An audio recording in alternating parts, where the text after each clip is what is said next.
નમસ્કાર વિદ્યાર્થી મિત્રો, આજે આપણે છે એ ભારતનો સાહિત્યિક વારસો આપણો પાઠ નંબર 4 જે ચાલે છે એના લેક્ચર નંબર 2 ની અંદર આપણે ભેગા થયા છીએ. તો આજે આપણે પ્રાચીન ભારતીય સાહિત્યથી શરૂઆત કરવાની છે.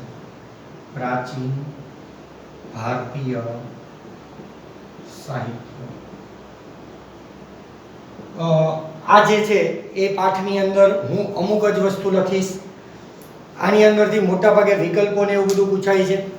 આના ફોટોગ્રાફ્સ છે એ હું તમને આપણા 10મા ધોરણનું જે સ્કૂલનું ગ્રુપ છે એની અંદર તમને મોકલી આપીશ. બરાબર, જ્યાં સુધી શક્ય બનશે જે અગત્યનું લાગશે એ બોર્ડ વર્ક કરીશ. બાકીના બધા જ ફોટોગ્રાફ્સ તમને જે છે એ તમારા ગ્રુપની અંદર પહોંચી જશે. તો કહે છે કે વેદનો અર્થ થાય જ્ઞાન. એમાં પહેલું જ પ્રાચીન ભારતીય સાહિત્યમાં ભણવાનું છે વેદ, અને વેદનો અર્થ થાય છે જ્ઞાન. વેદનો અર્થ જ્ઞાન. બરાબર, આપણને એક વાક્યમાં પૂછાય છે વેદ 4 છે. બરાબર, ત્યારબાદ વેદ 4 છે. એક ઋગ્વેદ, બીજું સામવેદ, ત્રીજું યજુર્વેદ અને ચોથું અથર્વવેદ. તો વેદના 4 પ્રકાર છે. એક ઋગ્વેદ, સામવેદ, યજુર્વેદ અને અથર્વવેદ. ભારતીય સાહિત્યનું પ્રાચીનતમ પુસ્તક ઋગ્વેદ છે. ભારતીય સાહિત્યનું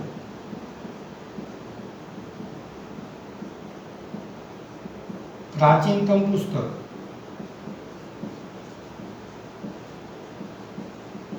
ઋગ્વેદ છે.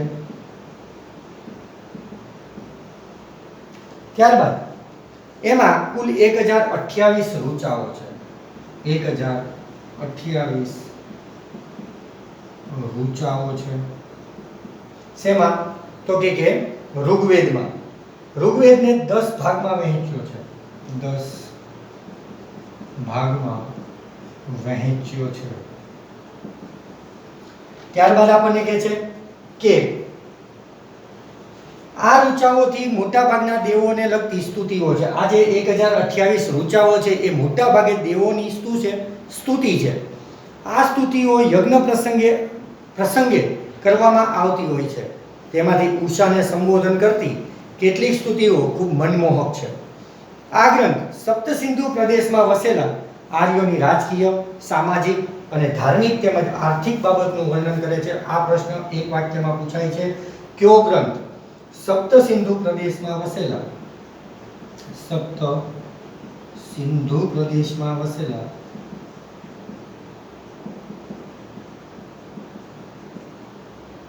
આર્યોની રાજકીય, સામાજિક અને ધાર્મિક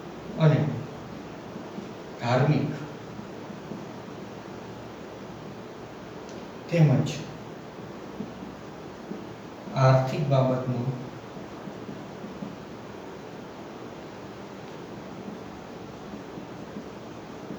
વર્ણન કરે છે. એટલે કે આ ગ્રંથની અંદર સપ્તસિંધુ પ્રદેશ છે એની અંદર જે આર્યો રહેતા હતા એ આર્યોની સામાજિક સ્થિતિ કેવી હતી, રાજકીય સ્થિતિ કેવી હતી, એઓ કયા ધર્મમાં માનતા હતા, એટલે કે ધાર્મિકતામાં કેવા હતા, અને આર્થિક બાબતે કેવા હતા, એ બધી જ બાબતોનું વર્ણન છે. આ બધા એક વાક્યના પ્રશ્નો જો એક હારે પૂછાય વેદ તો બધું લખવાનું છે, પણ પર્ટિક્યુલર આમાંથી એક વાક્યના પ્રશ્નો પણ નીકળે છે જે હું તમને મોકલી આપીશ. ત્યારબાદ ઋગ્વેદ પછી બીજા 3 વેદની રચના કરવામાં આવી, જેમાં સામવેદ ઋગ્વેદની ઋચાઓનું જ્ઞાન કરવામાં આવતું હતું. આ ઋગ્વેદ છે. હવે અહીંયા હું સેજ ટોપિક પાડું છું સામવેદ, એટલે તમને ખબર પડે. સામવેદ, તો સામવેદની અંદર ઋગ્વેદની ઋચાઓ ગાવામાં આવે છે, અને ઋગ્વેદ છે સામવેદ છે એ સંગીતની ગંગોત્રી છે, સામવેદ સંગીતની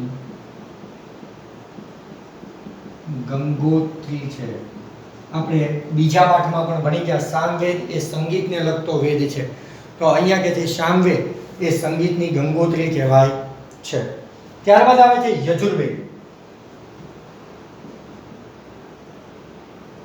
યજુર્વેદ તો યજુર્વેદની અંદર શું છે? તો તે મોટા ભાગે યજ્ઞનો વેદ છે.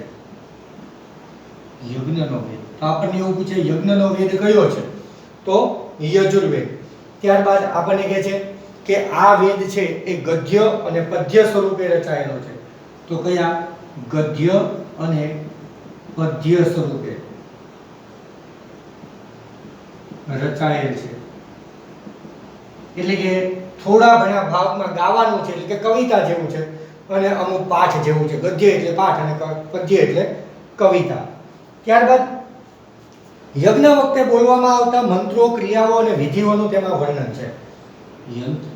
યજ્ઞ વખતે બોલાતા મંત્રો, ક્રિયાઓ અને વિધિનું વર્ણન છે. તમને એવું પૂછે કે ભાઈ યજુર્વેદની અંદર શું છે? તો યજ્ઞ વખતે મંત્રો, ક્રિયાઓ અને યજ્ઞ વખતે જે વિધિ કરવામાં આવે છે એનું વિસ્તૃત વર્ણન છે. ત્યારબાદ અથર્વવેદ. તો અથર્વવેદની અંદર અનેક પ્રકારના કર્મકાંડો અને સંસ્કારોનું વર્ણન છે. કર્મકાંડો અને સંસ્કારોનું વર્ણન છે. સંસ્કારોનું વર્ણન છે.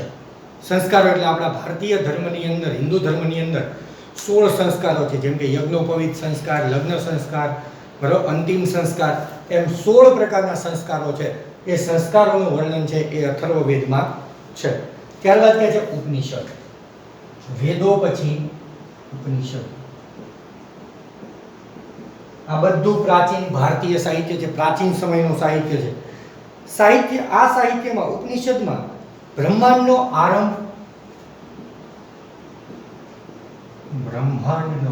આરંભ,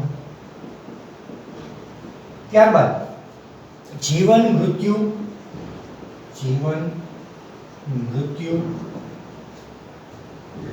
ભૌતિક અને આધ્યાત્મિક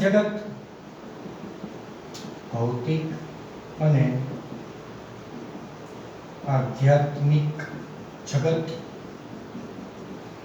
ત્યારબાદ જ્ઞાન પ્રકૃતિ,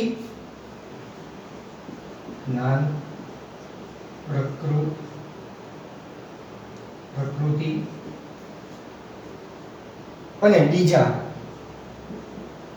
દાર્શનિક પ્રશ્નોનું વિવેચન છે. એટલે કે ઉપનિષદની અંદર બ્રહ્માંડનો આરંભ કેવી રીતે થયો, જીવન અને મૃત્યુ શું છે, ભૌતિક અને આધ્યાત્મિક જગત શું છે. ભૌતિક એટલે નજરે જોઈ શકાય અને સમજી શકાય, જ્યારે આધ્યાત્મિક એટલે ધર્મનું જગત શું છે, જ્ઞાન અને પ્રકૃતિ શું છે, એવા ઘણા બધા પ્રશ્નોનું જે છે એ એમાં સોલ્યુશન તમને મળે છે. ત્યારબાદ બૃહદારણ્ય અને છાંદોગ્ય શરૂઆતના ઉપનિષદ છે. આપણને આ પ્રશ્ન એક વાક્યમાં પૂછાય છે કે બૃહદારણ્ય અને છાંદોગ્ય શરૂઆતના ઉપનિષદ છે. તો આપણને એવું પૂછાય શરૂઆતના ઉપનિષદ ક્યાં છે? તો બૃહદારણ્ય અને છાંદોગ્ય. મોટા ભાગે ઉપનિષદ સંવાદના સ્વરૂપમાં છે અને મુક્તિકો ઉપનિષદમાં તેની સંખ્યા 108 છે. મુક્તિકો ઉપનિષદમાં તેની સંખ્યા 108 છે. એટલે કે ઉપનિષદો કેટલા છે? 108 છે. આવું શેમાં કીધું છે તો કે મુક્તિકો ઉપનિષદમાં. શરૂઆતના ઉપનિષદ કયા છે તો બૃહદારણ્ય અને છાંદોગ્ય. બરાબર. ત્યારબાદ આપણને કહે છે કે બ્રાહ્મણ ગ્રંથ. એની પછી બ્રાહ્મણ ગ્રંથ. બરાબર. વેદોના મંત્રનો અર્થ સમજવા માટે તેના પર પદ્ય સ્વરૂપે રચાયેલી ટીકાઓનો બ્રાહ્મણ ગ્રંથોમાં સમાવેશ થાય છે. જે મંત્રો છે, મંત્રોનો અર્થ સમજવા તેના પર પદ્ય સ્વરૂપે એટલે કે કાવ્ય સ્વરૂપે જે ટીકા કરવામાં આવી તેનો સમાવેશ બ્રાહ્મણ ગ્રંથમાં છે.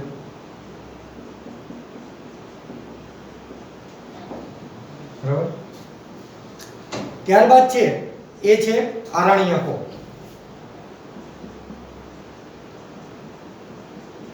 આરણ્યકો તો આરણ્યકોની અંદર શું છે કે આર્યો તેમના જીવનનો અંતિમ સમય અરણ્યમાં જઈને ગાળતા. અરણ્ય એટલે વન. આર્યો પોતાના જીવનનો અંતિમ સમય અરણ્યમાં જઈને વિતાવતા.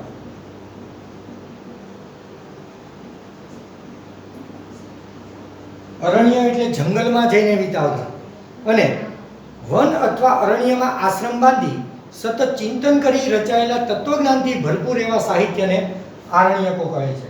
અને આ અરણ્યની અંદર તેઓ જે છે એ આશ્રમ બાંધી જે તત્વજ્ઞાનથી ભરપૂર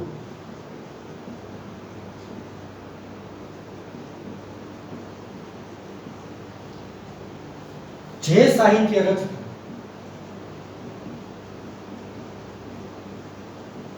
તેને શું કહેતા? આરણ્યકો. તો આપણને આ બધા એક એક વાક્યમાં પ્રશ્નો પૂછાય. બ્રાહ્મણ ગ્રંથો શું છે તો મંત્રનો અર્થ સમજવા, તેના પર પદ્ય સ્વરૂપે કરાયેલી ટીકાઓનો સમાવેશ બ્રાહ્મણ ગ્રંથમાં થાય. આરણ્યકો શું છે તો કે આર્યોના સમયમાં એવી એક પ્રથા હતી કે આર્યો પોતાના જીવનનો અંતિમ સમય છે એ અરણ્ય એટલે કે વનમાં જઈને વિતાવતા, ન્યાય સતત ચિંતન કરતા અને એમાંથી તત્વજ્ઞાનથી ભરપૂર જે સાહિત્યની રચના કરતા એને અરણ્યકો કહે છે. ત્યારબાદ છે વેદાંગો. અહીંયા લખું છું હવે.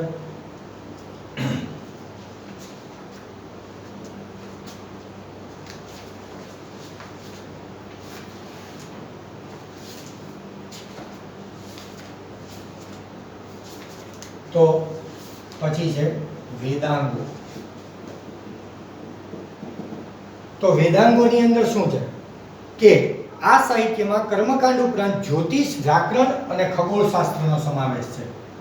માત્ર કર્મકાંડ નહીં, કર્મકાંડ ઉપરાંત આમાં છે એ જ્યોતિષ, વ્યાકરણ,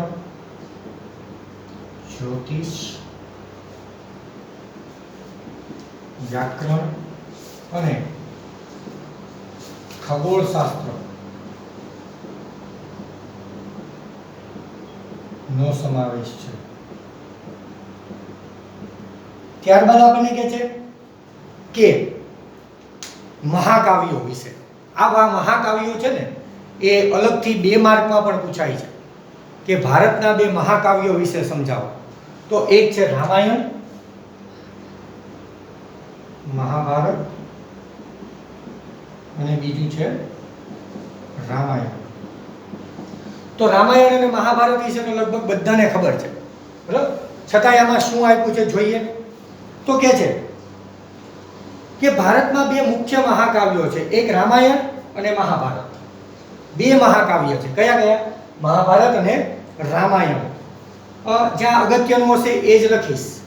આ મહાકાવ્યનું વર્તમાન સ્વરૂપ તો ઈસવીસનની 2જી સદીમાં મળ્યું. રામાયણમાં અયોધ્યાના રાજવી રામચંદ્રની કથા છે. આ શેની કથા છે?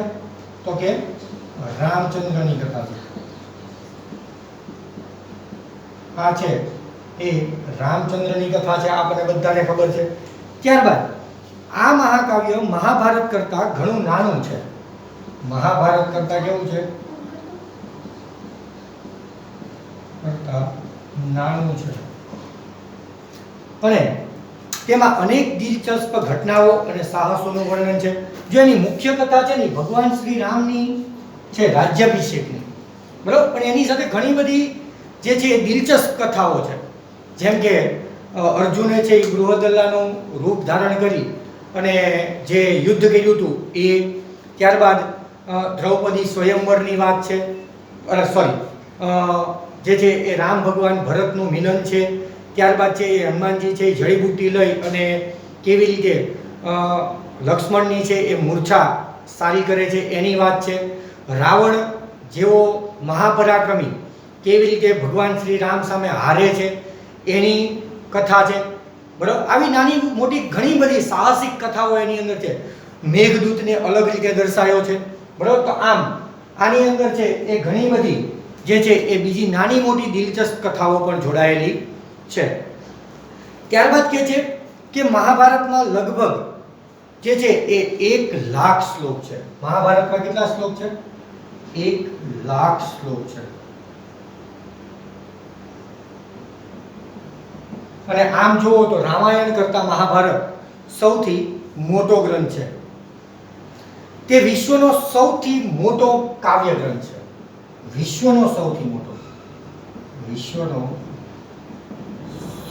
મોટો કાવ્ય ગ્રંથ છે, બરોબર. ત્યારબાદ આપણને કહે છે કે પાંડવો અને કૌરવો વચ્ચે થયેલા યુદ્ધ તેનો મુખ્ય વિષય છે. એનો મુખ્ય વિષય શું છે? પાંડવો અને કૌરવો સાથે થયેલું યુદ્ધ. પણ એ તો એનો મુખ્ય વિષય, પણ એની સાથે પણ ઘણી બધી દિલચસ્પ કથાઓ છે. જેમ કે દુર્યોધન અને ભીમનું છે એ ગદા યુદ્ધ, પછી શાર્વિક નામનો દુર્યોધનનો પુત્ર છે એની વાત છે, બરાબર, શર્વિક કરીને. પછી દ્રૌપદીની એક અલગ કથા છે, બરાબર. આમ ઘણી બધી દિલચસ્પ કથાઓ છે એ એની સાથે પણ જોડાયેલી છે. અને આમ તેના મુખ્ય વિષય છતાં તેની સાથે અનેક મોટી નાની મોટી વાર્તાઓ પણ જોડી દેવામાં આવી છે. અને તમને બધાને ન ખબર હોય તો કહી દઉં, મહાભારતને સૌથી પહેલા છે એ જય સંહિતા તરીકે ઓળખવામાં આવતું હતું. પછી એનું નામ છે એ મહાભારત પાડવામાં આવ્યું હતું. મહાભારતમાં શ્રીમદ ભગવદ્ ગીતામાં ગહન દાર્શનિક સિદ્ધાંતોનું વિવેચન છે. તમને એવું છે કે કયા ગ્રંથમાં ગહન છે એ દાર્શનિક સિદ્ધાંતોનું વિવેચન જોવા મળે છે? તો ભગવદ્ ગીતામાં